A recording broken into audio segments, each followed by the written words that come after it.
Similarly, if you look at the New Age genre of spiritual books, I saw one the other day. It was like, you do this 3 times, do this 6 times, do that 9 times. But you continue eating dead animals.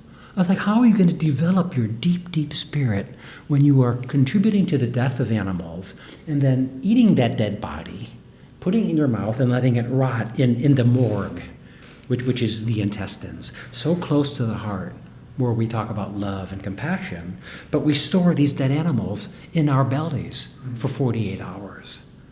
Somehow the spiritual books, almost all of them, totally skip this. They don't even touch it.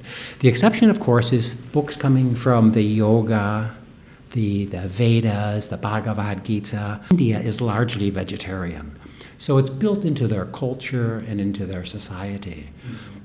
So a proper yogi, a proper yoga teacher, the first word in the books of yoga, it's ahimsa, which is nonviolence.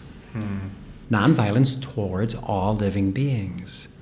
But most people who practice yoga skip step 1 and they go to headstands.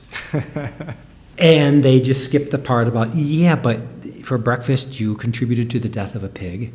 And for lunch, you contributed to the death of a chicken, and for dinner, you contributed to the death of a cow and a fish.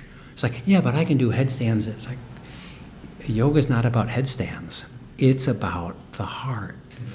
Same is true for Reiki, for meditation, for Buddhism, Hinduism, Christianity, all the great religions, Judaism. It's about the heart.